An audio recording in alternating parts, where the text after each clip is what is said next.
तू और ये लड़की कौन है? माँ, ये है नंदिनी, मेरी पत्नी और इस घर की नई बहू। अरे क्या कह रहा है, हैं? तुझे पता भी है तू क्या बोल रहा है? हाँ बाबा, मुझे पता है। ये क्या कर लिया तूने ऋतिक?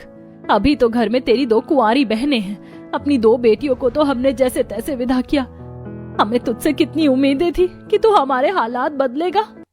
अपनी सास सावित्री को इस तरह रोते हुए ऐसी बातें करते देख नंदिनी को बहुत दुख हुआ। उसे ऐसा महसूस हो रहा था जैसे कि उसने किसी के सपनों को तोड़कर चकनाचूर कर दिया है। तभी ऋतिक ने कुछ ऐसा बोला जिससे नंदिनी के भी होश उड़ गए।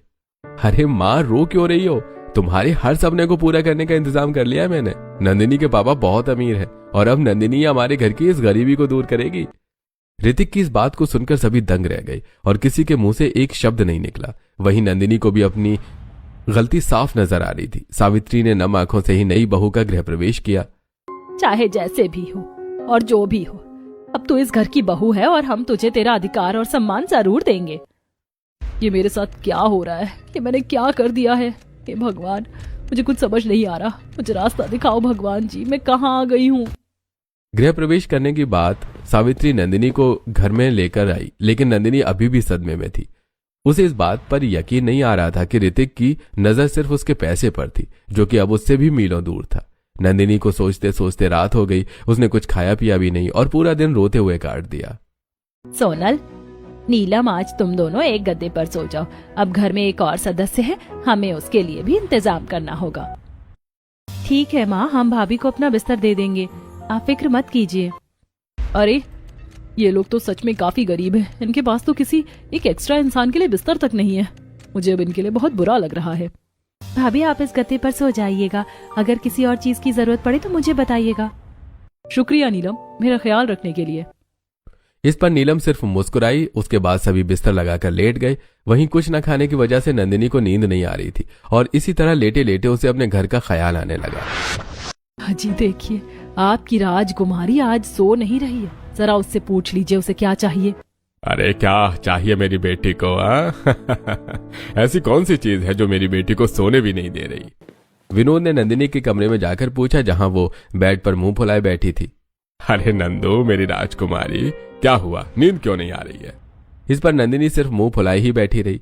ये देखकर उसके छोटे भाई कौशल ने जवाब दिया, पापा, आपकी राजकुमारी को नया कंबल चाहिए। कह रही है कि ये कंबल पिछली साल का है और वो इसे और नहीं इस्तेमाल करेगी।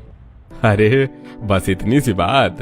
मैं अभी मैनेजर से कहकर एक बढ़िया नरम नया कंबल मंगवा देता हूँ। अभी मेरी बेटी नींद से ज्यादा जरूरी और कुछ नहीं है। हाँ, विनोद ने अपने मैनेजर को रात के 11 बजे कॉल किया और फिर उसे नया कंबल मंगवाया। उस रात नंदिनी नया कंबल ओढ़कर ही सोई। मेरे माँ बाप मेरा कितना ख्याल रखते थे। उन्होंने कभी मेरी किसी बात को मना नहीं किया, मेरी हर ख्वाहिश को पूरा किया और बदले में मैंने उन्हें ये सिला दिया। नंदिनी अपने परिवार के बारे में सोचती जा रही थी। उसकी आंखों के सामने उसके सारे सुकून और खुशियों से भरे लम्हे घूम रहे थे। वो ख्यालों में इतनी डूब गई कि उसे ऋतिक के घर लौटने का भी पता नहीं चला। अरे, तुम अभी तक जागी हुई हो? आधी रात हो रही है। ये फिर मेरा इंतजार देख रही थी? आधी रात हो रही है और तुम अब वापस घर लौटे हो? अरे ज्यादा मत बोलो नंदिनी, मैं रोज इसी तरह घर लौटता हूँ। और ये बताओ, तुम क्यों अभी तक नहीं सोई हो? क्या तुम्हें अपना नरम बिस्तर याद आ रहा है? हाँ, मुझे मेरा नरम बिस्तर, मेरा घर और मेरा परिवार सब याद आ रहा है। अरे तो ले आओ अपने घर से सामान और बना लो इस घर को भी अपने घर की तरह। तुम अपने लिए कुछ लेकर क्यों नहीं आई हो? नहीं लाई और ना ही लाऊंगी। अरे लाना तो तुम्हें पड़ेगा, क्योंकि अपनी महंगी चीजों के बिना इस घर में ज्यादा दिन नहीं टिक पाओगी। ऋतिक की बातें सीधा नंदिनी के दिल पर लग रही थी। नंदिनी को समझ नहीं आ रहा था कि वो इस सब का क्या जवाब दे। ऋतिक ने उसकी जिंदगी को पूरी तरह बदल दिया था, वो भी एक बुरे मोड़ पर, और वो जानती थी कि इसमें अनजाने में उसका भी हाथ रहा है। उदास मन लेकर नंदिनी जैसे तैसे जमीन पर बिछी दरी पर सो गई। रात को ठंड में उसका बदन कांप रहा था और बार बार उसकी आंख खुल रही थी। ये उसकी जिंदगी का सबसे बेसुकून रात थी। माँ, धूप आ रही है। कौशल, खिड़की पर्दा ढाक। बहू, बहू, नींद में बोल रही है। सुबह हो गई है, उठ जा। माँ, पापा, कौशल। अरे बहू, तुझे पता नहीं, अब तू अपने ससुराल में है, अपने घर पर नहीं। अपनी सास के बताने पर नंदिनी को होश आया। उसने आसपास देखा और उसकी आंखों में फिर से आंसू भर आए, लेकिन अपने आप को संभालते हुए वो बिस्तर छोड़कर उठ गई। सोनल अपनी भाभी को नल तक ले जाकर हाथ मुंह धुलवा दे। ठीक है माँ। भाभी चलिए मेरे साथ आइए। नंदिनी सोनल के साथ नल तक गई। ऐसा नल जिसका उसने कभी इस्तेमाल नहीं किया था, न वो उससे चलाना आता था और ना ही उससे ऐसे नल से पानी लेना आता था। चलिए भाभी, मैं हत्था खींच देती हूँ, आप जल्दी से हाथ मुंह धो लीजिए। लेकिन इसमें पानी कहाँ से आता है? मैंने कभी ऐसी कोई चीज नहीं देखी। अरे भाभी कमाल है, आपने आज तक नल ही नहीं देखा? नहीं, असल में मैं अमेरिका में ज्यादा पली बड़ी हूँ। मेरे पापा का बिजनेस वहीं से है, तो मेरा ज्यादातर समय वहीं पर गुजरा और बचपन तो मैंने वहीं पर गुजारा है। अरे वाह, अमेरिका से सीधा हमारे घर? सुनकर काफी अजीब लग रहा है। लेकिन भाभी अब तो आप इंडिया में हैं और वो भी गांव में, तो आपको हमारी तरह ही रहना होगा। ये कहकर सोनल ने जल्दी से नंदिनी के हाथ मुंह धुलवाए और फिर उसे अंदर लेकर चली गई। वहीं कुछ पड़ोसनें टकटकी लगाए उन्हें देख रही थी। ये देखो, घर में कुछ है नहीं और बहू लाकर बैठा ली है। आज तक अपना तो कुछ नहीं कर पाए, इसकी तो जिंदगी झंड कर देंगे। कहता तुम सही रही हो, बेचारी फंस गई ऐसे घर में आकर। जरूर इसे इनके उस निकम्मे बेटे नहीं अपनी बातों में लिया होगा, वरना देखने से तो काफी अच्छे घराने की लड़की लग रही है। नंदिनी को ससुराल आए अभी एक दिन भी नहीं हुआ था कि पड़ोसियों ने इस तरह की बातें करना शुरू कर दिया। सोनल के अंदर ले जाने के बाद सावित्री ने नंदिनी को एक प्याला चाय और पराठे बना कर दिए। अरे ये कैसा नाश्ता है? इसमें ना तो ब्रेड है, ना बटर, ना अंडा, ना पैनकेक्स, ना वेफल और ना ही कोई हेल्दी ड्रिंक। बहू किस सोच में पड़ गई? चाय ठंडी हो रही है, जल्दी से नाश्ता कर ले, हमें खेत पर भी जाना है। और आज तेरी बड़ी ननद भी तुझसे मिलने आने वाली है। उनके आने के बाद ही मैं तेरी पहली रसोई की रस्म करूंगी। क्या? खेत? और कौन सी रस्म? और दो ननद? भाभी घबराइए मत, असल में हम किसान हैं और हमारे छोटे छोटे खेत हैं और हमें उनका ख्याल रखना पड़ता है। और हमारी दो बड़ी शादीशुदा बहनें भी हैं, वो आज आपसे मिलने आ रही हैं। रमेश और नंद के नाम से नंदिनी उतनी हैरान नहीं थी जितनी खेत के नाम से हुई, क्योंकि आज तक ऋतिक ने उसे ऐसा कुछ नहीं बताया था। सावित्री ने उससे दोबारा नाश्ता करने को बोला और फिर से उसे अपने घर की याद आ गई। नंदू बेटा लेना, मैंने तेरा फेवरेट सैंडविच बनाया, जल्दी से नाश्ता कर ले बेटा, सब ठंडा हो रहा है। इंदुमती नंदिनी के पीछे पीछे नाश्ता लेकर घूम रही थी। वहीं नंदिनी बहुत ध्यान से फोन पर बात कर रही थी। माँ 2 मिनट रुक जाइए ना, मैं कुछ जरूरी बात कर रही हूँ, मेरे कॉलेज के एग्जाम से रिलेटेड है। अच्छा ठीक है, ला मैं खुद ही तुझे खिला देती हूँ। नंदिनी के फोन पर बात करते करते ही इंदुमती ने उसे अपने हाथों से नाश्ता कराया। उस समय नंदिनी अपनी माँ पर ध्यान भी नहीं दे रही थी। लेकिन अब मुझे हर एक बात की अहमियत समझ आ रही है। नंदिनी ने मन ही मन अपने आंसू पी लिए। नाश्ता करने के बाद सावित्री उसे खेत दिखाने लेकर चली गई, जहाँ उसका ससुर धर्मेश। बहू हम खेतों में तुझसे काम नहीं कराएंगे, लेकिन हम तुझे अपने खेत दिखाना चाहते हैं और ये खेत ही हमारी रोजी रोटी है। और भाभी हम रोज यहाँ पर मेहनत करते, तभी तो हमारा घर चल पा रहा है। अच्छा तो फिर ऋतिक क्या करते हैं? नंदिनी के इतना पूछते ही दोनों बहनों और सावित्री के चेहरे पर एक उदासी आ गई। ये देखकर नंदिनी को लगा कि शायद उसने गलत सवाल कर लिया, लेकिन फिर सावित्री ने उसे ऋतिक के बारे में बताया। ऋतिक ने कभी हमारे साथ खेती बाड़ी नहीं की। उसने हमेशा अपनी मर्जी के काम चुने, जिन्हें वो कुछ ही दिन में छोड़ देता है। भैया ने बताया था कि शहर में उनकी नौकरी लग गई है, लेकिन उनकी तनख्वाह इतनी कम है कि वो सिर्फ अपने ऊपर ही उसे खर्च कर सकते। बाकी तो आप जानती हैं कि भैया अभी पढ़ाई ही कर रहे हैं। अरे वहां खड़े खड़े क्या कर रहे हो? यहाँ आकर मेरी मदद कराओ, आज पूरे खेत को जोतना है। धर्मेश के बुलाने पर तीनों माँ बेटी दौड़कर उसके पास खेत में मदद कराने पहुंच गई। बैल या कोई वाहन न होने की वजह से उन्हें खुद ही हल उठाकर खेत जोतना पड़ रहा था। वहीं नंदिनी ये सब देखकर और भी ज्यादा निराश हो रही थी। मेरे पापा एक एग्रीकल्चर ऑफिसर हैं। काश मैंने उनकी बात मानकर अपनी पढ़ाई पर ध्यान दिया होता, तो आज मैं ऐसे लोगों की मदद कर पाती। आज मेरे ससुराल वालों को देखकर मुझे इतना दुख हो रहा है और मैं पापा से भी मदद नहीं मांग सकती। नंदिनी वहीं पत्थर पर बैठी देखती रही कि किस तरह उसके सास ससुर और दोनों नंदे खेत में बिना रुके मेहनत कर रहे थे। वहीं उसके पति को इस सब से कोई मतलब ही नहीं था। दोपहर तक लगातार मेहनत करने के बाद सभी खाने के लिए घर चल दिए, जहां उन्होंने देखा कि सुहाना और पूनम घर आ चुकी थीं। अरे बेटा तुम दोनों आ गई। आना तो पड़ता माँ, आखिर हमारे इकलौते सिर चढ़े निकम्मे भाई ने बिना बताए शादी जो कर ली। मजाक कर रही हूँ। अब हमें हमारी भाभी से तो मिलवा दीजिए। हाँ दीदी, ये रही हमारी भाभी, बहुत ही भोली हैं। भोली है बेचारी, तभी तो बातों में आ गई, वरना ऐसे निकम्मे आवारा लड़कों से कौन शादी करने को राजी होगा। क्या आपने कुछ कहा? नहीं नहीं भाभी साहिबा, मैंने कुछ नहीं कहा। वैसे तुम्हारी पहली रसोई का सामान मैं ले आई हूँ, तुम्हारा जो मन करे बना लेना। पूनम बेटा, क्या तुझे पता नहीं कि तेरी भाभी कैसे घराने से आई है? इसे चूल्हा जलाना भी नहीं आता। ऐसे में हम इससे खाना कैसे बनवा सकते हैं? अरे माँ, जब कोशिश करेंगी तभी तो इससे कुछ करना आएगा। और अब तो वैसे भी इसके पास पहले जैसा कुछ है नहीं। अभी हमारे घर की सदस्य है, इसे यहाँ के हिसाब से ही रहना और काम करना सीखना होगा। नंदिनी को इस बात का आभास हो पा रहा था कि उसकी दोनों बड़ी नंदे उसे पसंद नहीं करती हैं, लेकिन फिर भी चुपचाप उसने उनसे बात मान ली। खाना बनाने में सोनल और नीलम ने नंदिनी की मदद की और तीनों ने मिलकर जल्दी खाना बना लिया। भाभी, जिस तरह खाना बनाया उसी तरह खेती बाड़ी करना भी सीख लो, क्योंकि अब तुम्हारे पास कुछ नहीं है तो तुम्हें भी घर वालों की तरह काम करना पड़ेगा। अरे क्या दिक्कत है पूनम तेरी? जब से आई है तब से बहू के पीछे लगी हुई है। अभी घर में नई है और उस पर कोई बोझ नहीं डालना चाहते हम। और हम खेती करते हैं, इसका मतलब ये नहीं कि हमारी बहू भी वही काम करेगी। इसका मन किया तो कर लेगी, नहीं तो कोई बात नहीं। मेरे सास ससुर तो बिल्कुल मेरे माँ बाप जैसे ही हैं। इनके पास खुद के लिए कुछ नहीं है, लेकिन ये मेरे बारे में फिर भी कितना ज्यादा सोच रहे हैं। धर्मेश के बोलने पर पूनम और सुहाना ने नंदिनी से बाद में कुछ नहीं कहा और वहीं रात होने पर एक बड़ी मुसीबत आ खड़ी हुई। वैसे घर में सामान कम है, ऊपर से लोग बढ़ गए हैं। चिंता मत कीजिए दीदी, आप दोनों आराम से 2 गद्दों पर सोइए। हम दोनों चटाई पर सो जाएंगे और भाभी तो अपने कमरे में ही सोएंगी। नंदिनी को यह देखकर काफी दुख हो रहा था कि उसकी वजह से उसके ससुराल वालों को हर रोज समझौता करना पड़ रहा था। वहीं उसको अपनी नंदों के ताने सुनने पड़ रहे थे। रात को रोज ऋतिक देर से घर लौटता और सुबह जल्दी उठकर बाहर निकल जाता। वहीं उसकी दोनों बहनें और माँ बाप रोज खेती में काम करते और नंदिनी अपनी बड़ी नंदों के साथ घर पर रहती।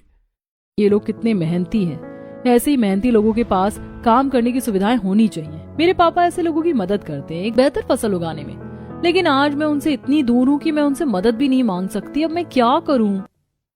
नंदिनी परेशान हो रही थी। वो अपने ससुराल वालों की मदद करना चाहती थी, लेकिन वो बहुत बेबस महसूस कर रही थी।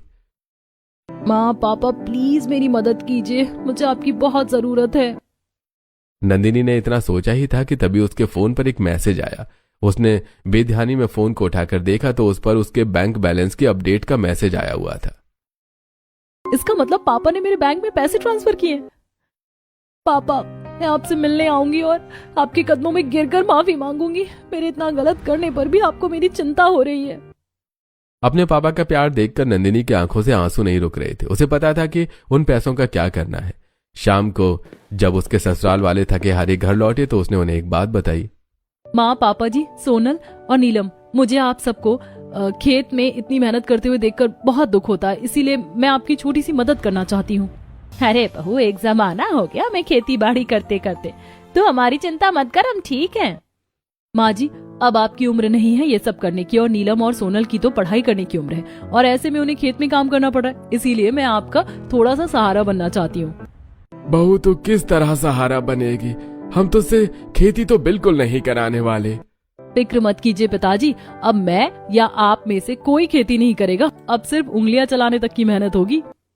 नंदिनी की बात किसी को समझ में नहीं आ रही थी, लेकिन अगले दिन ही नंदिनी ने बैंक से पैसे निकाले और सबसे पहले नंदिनी ने एक ट्रैक्टर का इंतजाम किया। ट्रैक्टर को देखकर ससुराल वालों की आंखें भर आईं। बहू, क्या ये तूने हमारे लिए मंगाया है? हाँ पापा जी, आप जैसे मेहनती लोग ऐसी चीजें डिजर्व करते हैं। आपका पूरा हक है ऐसी चीजों का इस्तेमाल करके फसल उगाने का, और अभी तो मैं बहुत कुछ मांगने वाली हूँ। इस तरह नंदिनी ने एक एक करके खेत में सारी टेक्नोलॉजिकल मशीनरी लाकर रख दी, जैसे tractor, robot, sensor, monitor, drones वगैरह।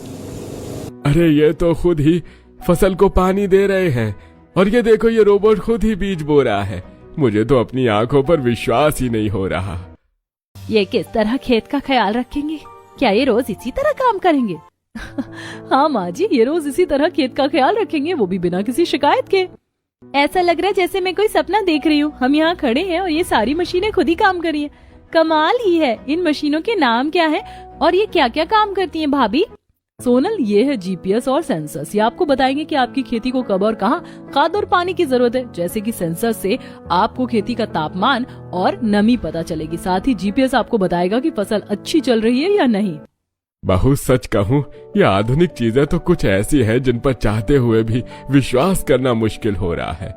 पापा जी, ये टेक्नोलॉजी है, इससे खेती बाड़ी करना कई गुना आसान बन जाता है। अभी तक आप इतनी मेहनत करते थे, अब आपका आधे से ज्यादा काम ये मशीनें करेंगी।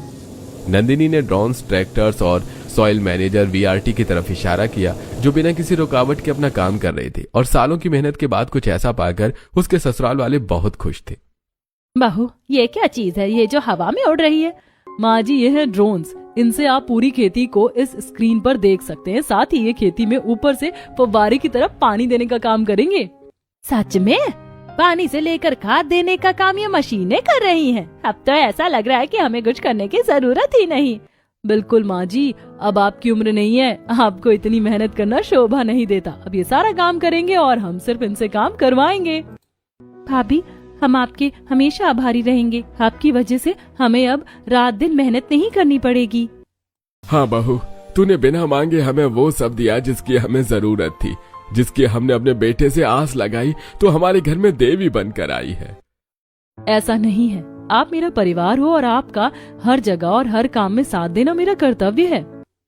एक जमाने से हर मौसम और हर हाल में मेहनत करते आ रहे गरीब ससुराल को आज अपनी बहू नंदिनी की वजह से पहली बार जिंदगी में इतनी खुशी और राहत मिली। अपने ससुराल वालों को इतना खुश देखकर नंदिनी भी काफी खुश थी। कुछ ही देर में खेत का सारा काम निपट गया और सभी बिना थके घर लौट आए।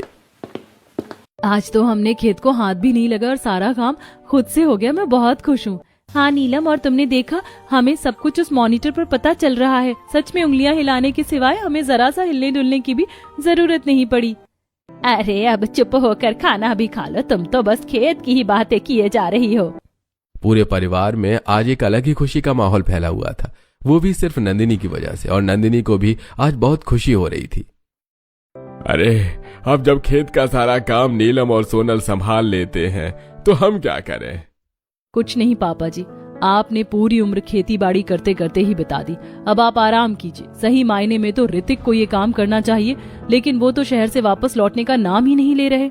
बहू, हम अपने बेटे की तरफ से बहुत शर्मिंदा हैं। उसने तेरे साथ इतना गलत किया, फिर भी तू हमारे लिए इतना कुछ कर रही है।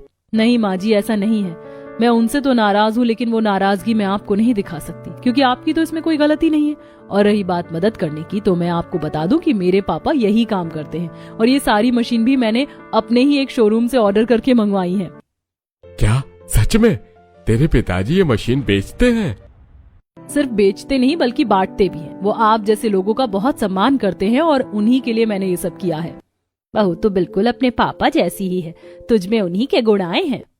इस बात पर नंदिनी की आंखें भर आईं। उसे अब अपने घर परिवार की बहुत याद आ रही थी। वहीं उसका परिवार भी उसके बिना बहुत टूटा हुआ महसूस कर रहा था। और एक तरफ उसका पति ऋतिक था, जिसे ना तो नंदिनी की परवाह थी और ना ही अपने परिवार की। इसी तरह समय बीत रहा था। फिर एक दिन, और ऋतिक, तेरा प्लान कामयाब हुआ कि नहीं? अरे कहाँ हुआ यार, कुछ नहीं मिला। सब कुछ वहीं के वहीं है। वैसे तू क्या कर रहा है? अरे मैं तो अपनी फैमिली को लेकर शहर जा रहा हूँ। मुझे नई जॉब मिल गई है। आखिर मेरे बाप बाप की मेहनत रंग लाई। उन्होंने मुझे पढ़ाया लिखाया और इस काबिल बनाया, और अब मैं उनकी जिंदगी को बेहतर बनाऊंगा। क्या कह रहा है? शहर में नौकरी? कब और कैसे? अरे अगर तू भी मेरे साथ पढ़ाई पर ध्यान देता तो आज तू ऐसा सवाल करने के बजाय मेरे साथ काम कर रहा होता। लेकिन तुझे तो बॉलीवुड हीरो स्टाइल जिंदगी जीनी थी। हाँ, अब पता चला कि एक फिल्म और असल जिंदगी में कितना अंतर होता है। आशीष मुंह पर ही ऋतिक का मजाक बनाकर अपनी गाड़ी में बैठकर वहां से चला गया। वहीं ऋतिक के होश बिल्कुल उड़ चुके थे। उसे अब अपनी गलती का एहसास होना शुरू हो गया था। उसने जल्दी से बस पकड़ी और गांव के लिए निकल पड़ा। हे भगवान, आज मुझे इतना अजीब क्यों महसूस हो रहा है, जैसे मैंने कोई जुर्म कर दिया हो। पूरे रास्ते इसी सोच में डूबा ऋतिक पसीना पसीना होकर अपने घर लौटा, जहां उसने देखा कि उसके घर वालों के चेहरों पर एक अलग ही खुशी की चमक थी। ऋतिक को अपने घर पहुंचकर शर्मिंदगी महसूस हो रही थी। अरे ऋतिक, तू आ गया? मुझे तो लगा था कि इस बार तो तू घर ही नहीं लौटने वाला। अरे सावित्री, जल्दी से लेट कर सो जाओ, सुबह हमें खेत पर जाना है। धर्मेश ऋतिक से बहुत नाराज था। वहीं उसकी बहनें और नंदिनी ने भी उससे बात नहीं की, और जिस चीज से ऋतिक को कभी फर्क नहीं पड़ा, आज उसी के खफा होने से उसका दिल दुख रहा था। ऋतिक की पूरी रात बेचैनी में कट गई, और अगली सुबह जब उसने अपने माँ बाप को खेत के लिए निकलते देखा तो उसकी आंखों में आंसू भर आए। माँ, बाबा, आप दोनों कहाँ जा रहे हैं? अरे ये कैसा सवाल है? हाँ, जहाँ जाते हैं वहीं जा रहे हैं। अरे मैं भी आपके साथ खेत पर जाना चाहता हूँ। ऋतिक और परिवार को जिस बात की बिल्कुल उम्मीद नहीं थी, आज वही बात ऋतिक ने बोल दी। 2 मिनट के लिए सब तरफ सन्नाटा छा गया और सभी ऋतिक को देखने लगे। उसकी आंखों में आंसू थे और उसमें पहले जैसी कोई बात नजर नहीं आ रही थी। दोनों माँ बाप उसे खेत पर ले जाने के लिए राजी हो गए और जब ऋतिक ने वहां मशीनों को काम करते देखा तो उसके पैरों तले जमीन चल पड़ी। ज्यादा हैरान मत हो, ये सब तुम्हारे माता पिता ने ही कमाया है। वो इस उम्र में भी तुमसे कई गुना ज्यादा अच्छे हैं।